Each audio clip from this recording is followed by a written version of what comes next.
இங்கே வார்த்தைகளை போட்டு விளையாண்டு மேடையில் 1 மணி நேரம் பேசி அவனை வந்து மண்டையை கழுவி அனுப்பி விட்டுறது. விஜய் பேசலைங்கிறதும் ஒரு சின்ன சிக்கல் இருந்ததாக உணரப்பட்டது. அவர் ஏன் பேச மாட்டேங்கிறாரு? சப்ஜெக்ட் அவர் எளிய முறையில் தான் பேச போகிறாப்புல, ஏன் ஒரே மாதிரி பேசுகிறாரு எல்லா இடத்துலையும் அப்படின்னா, இந்த மனோநிலையில தான் இவங்கள்ட்ட இந்த உரையாடல் தான் அவருக்கு கனெக்ட் ஆகுது. இந்த இளைஞர்கள்ட்ட இந்த கனெக்ட், அந்த இளைஞர்கள் கரெக்டாக இருக்காங்களா இல்லையா அப்படின்னு நம்ம ஏன் முன்கூட்டி ஒரு முடிவுக்கு வரணும்? அதுக்கு தான் வாய்ப்பு கொடுங்கன்றது. கண்டிப்பா. இப்போ வந்து எலெக்ஷன்ஸ் அப்படின்னு பார்க்கும்போது பெரும்பாலான மக்கள் விஜய்க்கு சப்போர்ட் பண்ணியிருக்காங்க அப்படின்னு தெரிய வந்துருச்சு.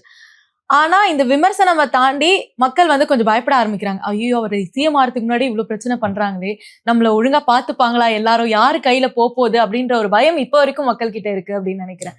அதுக்கு உங்களோட பதில் என்னவாக இருக்கு?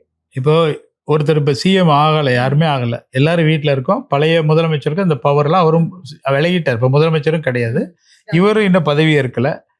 இயக்கம் இயங்கிட்டு தானே இருக்கும். அது எதனால? அதிகார வர்க்கம்னு சொல்ற அட்மினிஸ்ட்ரேஷன் ஆஃபீஸர்னால. இந்த ஆஃபீஸரே அப்படி நடத்திட்டு போயிட்டா என்ன ஆகும் அப்படின்னு நீங்கள் நினச்சிங்கன்னா, புதிய சிந்தனைகள் வராது, ஏதோ ஓடும், அவ்வளோதான். இதுக்கு மேலே யார் இருக்கா? ஆளுநர் சொன்னால் அவருக்கு மேலே யார் இருக்கா? அப்போ அவ்வளவுதான். நீங்கள் யோசிச்சு பார்த்தீங்கன்னா, என்னை நாளைக்கு என்னுடைய நிலங்கள்லேருந்து ஆரம்பித்து என்னுடைய எல்லா விஷயத்துலையும் தலையீடுகள் வேற மாதிரி வரும்போது, அப்பொழுது நாம் வந்து என்ன பண்ணுவோம்?